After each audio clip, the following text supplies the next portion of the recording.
doing research into biowarfare necessarily has to be as an offensive. You know, it seems possible that the U.S. government, thinking, well, hey, maybe somebody's going to attack us with anthrax, could do a bunch of research into, hey, is there any way to, you know, nullify? I'm totally pulling this out of my butt. So sorry, but is there a way to like nullify the reaction to anthrax, or is there some sort of treatment that we can give people for certain different biological attacks? And, you know, it's not necessarily like prudent, and definitely you probably don't really want to like tell your enemies like, oh yeah, hey, don't worry, we've got a treatment for all these things now. But that would be continuing research into a sort of biowarfare thing that's not necessarily nefarious in nature, but also you probably would want to keep secret. It seems like that would be a thing, right? Yeah, well, am I crazy? Doesn't it seem like you would want to figure out a way to protect your citizens? Well, no, you do, and you want to like. It's a backup plan. Yeah, it's a backup plan, and you probably want to keep it a little bit secret because if you've identified, like, oh, well, okay, we found effective treatments for vaccine, and Ebola, and music, and so we got, and so you let your enemy know that, and the enemy, of course, is like, okay, well, we're not going to bother with those things, and so you don't want to keep that a little bit hush hush. I mean, it seems similar to me like that carrot campaign. When, you know, the U.S. was like, oh yeah, we have radar now, right? But they were like, oh, actually, you eat carrots and it makes your eyesight better, and that's what our troops are doing.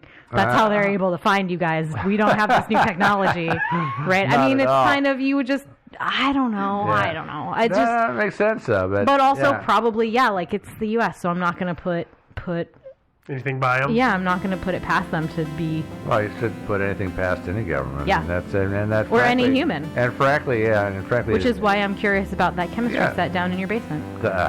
You should be worried about more than that. Yeah. But yeah, I mean, not just the U.S., but I think any government. It's actually kind of their job to represent their country's interests. So they're not about the touchy-feely stuff. They're about, you know, playing hardball. You know, when it comes to things like national security, that's kind of what they got to do. I mean, that's their job. But I think that well, go ahead. I was just going to say, along with this theory, though, with the whole bioweapon theory, people are using this theory as, you know, their rider for the whole thing with West Nile virus. And the allegations seem to go from they created West Nile virus to they're spreading West Nile virus in the United States to observe it. Which, I mean, again, it's the same thing. It doesn't make sense. West Nile virus was first identified in the late 30s, and there's actually a very obvious infection trail through time of it moving from, I think I forgot where it was first identified, but probably like in the Nile Valley. I don't remember exactly where, but it was, you know, you can follow the trail as it goes from one country to the next and makes its way along. So, I mean, this theory, people grab whatever is their current scary bug and seem to say, well, obviously Plum Island was working on that. Yeah. But never, I mean, if you just stop and look at the history, it's been around. It's been around. It doesn't make any sense. Well, yeah, the whole idea too, though, you know, we're gonna like, you know, release it in America so they can, like, you know, see what's gonna happen. Is like, well, why not release it in a foreign country like, say, Nevada? You know, why America? Just kidding, Nevada. Well, why not a foreign country? I mean, you know, and then you just say, oh, you got an outbreak of a disease. That's okay. We'll send our best people in there to help out, and you can totally observe somewhere else and kill off somebody else's citizens. You know, and so it doesn't make sense to deliberately release it in the U.S. And, you know, I don't know how it got infected. You know, mosquitoes got infected with it accidentally. It's not that hard to keep mosquitoes out of your lab. You know, they can't just fly in the door. You can always put fly strips up, I guess. The mosquitoes, they fly into that, or you got to put up those. They're not attracted to it. You got to put it's accidental. You got to put those little electric things up as they fly. The blue light. Yeah, that'll do the trick. My other thing is, if you're gonna have a super secret biowarfare project, I don't think Plum Island is the best choice. Everybody thinks, well, it's an island, it's so isolated and secret, but the thing about islands is they're actually pretty easy to keep an eye on and spy on and stuff like that. There's only one way on and off the island for all the people who work there. That's the ferry. Right. which means it's easy to keep tabs on who's coming and going. Plus, we The know. Russians or the Chinese. Yeah, right? we already know that the research facility is actually underneath DIA. So. Yeah, exactly. Denver International Airport. Oh, yeah. Oh, Well, yeah. the other problem with an island is that they're subject to weather. yeah, And, like big hurricanes. storms and hurricanes come through. Yeah. Oh, well, look, all of your research just got spread across the eastern seaboard. Yeah. And see what it does to them. Well, not the to mention facilities. tsunamis, yeah. The facilities are obviously underground. Yeah. on Obviously. island. Mile, yeah, half a mile underground. Of course. Yeah, but And that's how they're getting people to and from the facility without the Russians seeing them, is they have that underground elevator that they're all taking. that could You're have right. been The it, ferry is actually a red herring. Yeah. Yeah, that's probably what it is. Yeah, Yeah. It's just like filled with inflatable dummies. But I think a better way to do it is to bury your secret lab inside a really huge military base with a lot of people coming and going, especially people who have degrees in like biology and all kinds of fun Denver stuff, International genetics and Airport. stuff. No, I'm thinking Fort Detrick, Maryland, actually. Yeah, that's a Fair pretty enough. huge place. And you could totally bury your project inside that a lot easier. You can hide it on an island. Yeah. So I'm kind of liking that for the biowarfare. So we're coming up to our last theory, which is the true purpose of Plum Island. Yeah. Doesn't mean they're not actually doing some animal disease research, but that's not really the reason for their existence. And I think what it is all that's a cover, and I think the actual purpose is containing the Kennedy family. Yeah.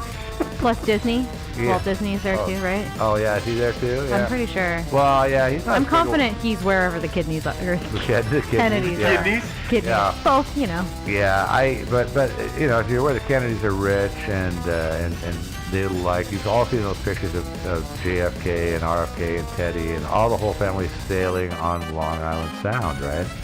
Yeah, because they're Clearly rich. that's where and they that's live. what rich people do. Yeah, exactly. They have mansions out there and they like to sail on the Sound. And naturally, the government's concerned that they might escape the Sound and wreak havoc on the shipping lanes, which would Yeah. devastate our economy. It So, would, you know, yeah. you know, That's why they're doing it. yeah, so they're actually they're not there to keep something out. They're there to keep something In. in. Yeah. Dun that's what dun it is. dun. Yeah. So, okay, there it is, the real purpose of Plum Island. And again, doesn't mean they're not, like piggybacking on top of that and doing a little research on top, but it's just Kennedy's, once again. Okay, well, that's about it for my theories. You guys have any theories? I like the very first one. Which one's that? I do It's too. exactly what it says it They're is. just I agree. researching animal diseases? Yeah. That could be it. That's what they say on their webpage. Yeah. Although, the best thing that I found in researching this entire episode Yeah. was a comic strip, and I cannot remember who it is. It's a very famous illustrator, always kind of squiggly lined characters, and it's the doctor walking into a patient saying, well, it's obvious that you have hoof and mouth disease, and he's got a horse standing in front of him. Hoof and mouth. Yeah, I should. Someday I'll tell you all about the amusing cartoons my doctor's got on the wall in his office. I don't want to know I'm about sure the you will. proctologist. Not Let's today. keep No, going. No, not the proctologist, not him. Okay, well, anyway, that concludes our episode about Plum Island. We're plumb out of stuff to talk about. Hi, you've been holding on to that for Yeah. so long. I know. It took them a week to think of that one. But you probably have theories of your own. Maybe you work on Plum Island. I don't know. Maybe you listen to our podcast while you're busy moving ticks around from petri dish to petri dish. We would love to hear from you guys. So send us an email. Our email is thinkingsidewayspodcast@gmail.com. So plumbers, we want to listen. We want to hear from you. What else? We have a website. Yeah, we have those cool new website thingies. It's thinkingsidewayspodcast.com, surprisingly. And, of course, you want to know where you can download our episodes and listen to them. Well, of course, there's iTunes, where you can subscribe. You can rate us, leave us a review, preferably a good one. Also, if there's other good reviews, go give them upvotes. If there's bad reviews, downvote them. Okay? Also, streaming. We're all over the place on streaming. There's a ton of places. Stitcher and God knows what else, Google Play. Yep. Social media. We are on Facebook, where we have a group and we have a page. So, like the page, join the group. That's where the action is, and you can leave messages there and have conversations. It's lots of fun. It's a BBS board. It's super awesome. Yep, it's fun. We're also on Twitter, where we are Thinking Sideways, and we have a subreddit, Thinking Sideways. Any action on the subreddit? Yep. Yeah. What? I don't know. Okay. Posts and stuff. Discussions and people I need to hanging get out out. there and have a look-see. I will. I say that every week, don't I? You don't know how to use Reddit. It's okay. No, I do. I use Reddit all the time, actually. But I guess He reads it. I read it. That's a good point. I don't know all the subtleties about it, but you know, one of these days you're going to teach me. Yeah, maybe. You keep promising, yeah. We'll see. Yeah. Okay. Fine. That wasn't the promise. That's not a promise. You're taking that as a promise to her. She's not Yeah, promising. maybe. She's just saying, we'll Yeah. see. I'm literally Yeah. staring at my phone while you're just talking at me. Sure. So. Yeah. She said, yeah, sure. Yeah. Yeah. That Everything's means fine. yes, doesn't It's it? fine. Yeah, right. What else? You're probably wondering how you can support us. Well, you can support us in a really stylish way by buying our merchandise. We have shirts, yeah. Also mugs, stickers. You can find this. There's actually links on our website. That's thinkingsidewayspodcast.com. Don't forget the episode list is up And there also, too. oh yeah, there's an episode list. Click on that on the right, and it gives you the complete episode list, so you don't have to go through the main page after page after page after page to find the episode you're looking for. A lot faster way to go. Well, that's about it then. Again, plumbers, send us an email. Willing to hear from you. But not the pipe kind. No, not the pipe kind. We're talking about the deadly disease kind. Yeah. We want to hear from you guys. Okay, so until next week, I guess it's au revoir. Bye, guys. I don't have anything. I'm sorry. Oh, my feed bag's empty, so I wasn't paying attention. Oh, Bye. of course. Boo. Ugh.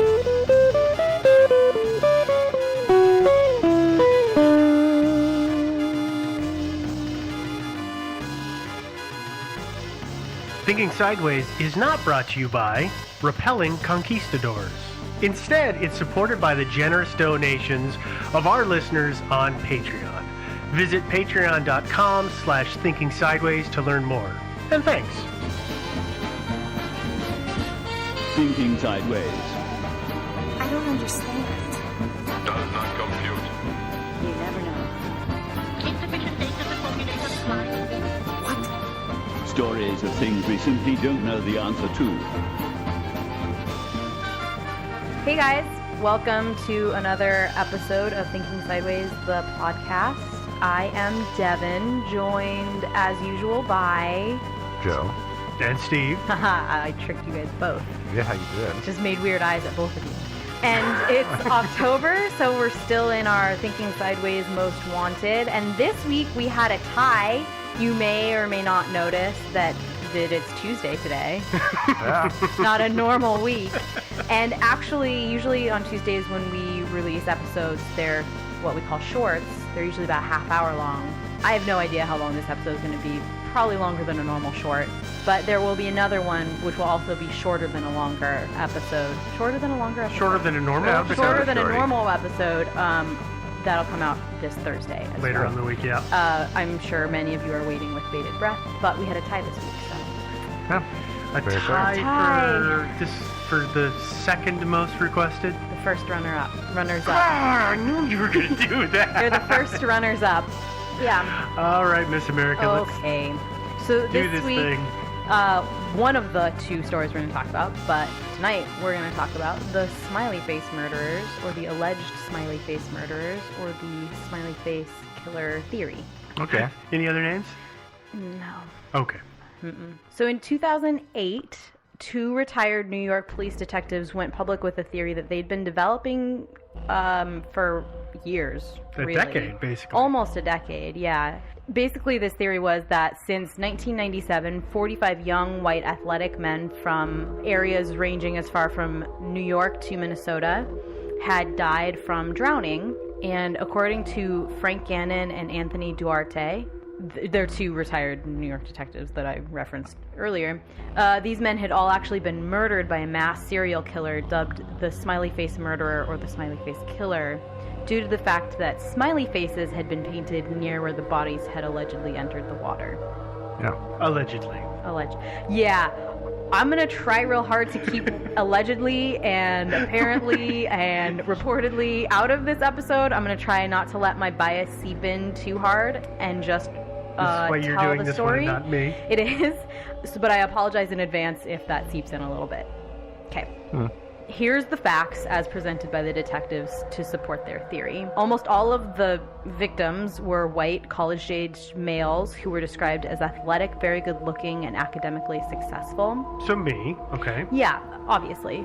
And actually this caused them to theorize that the murderer was, in fact, jealous of them, ostracized, and dumb. So not me. Yeah, so the opposite of you. Wait. The victims were all seen at local parties or bars getting drunk prior, So me at college. making yeah. them susceptible victims. Almost all of the victims were found in freezing winter months in northern states. And no longer me. And at least a dozen of the 45 murders, meaning about 20%. I was going to say, wait a minute, what's the math on that? About 20% of the cases, a painted smiley face was found, quote unquote, near the place that detectives estimated the young men had entered the water. And near is never specified. Nobody ever says 5 within feet, a mile. this amount of radius.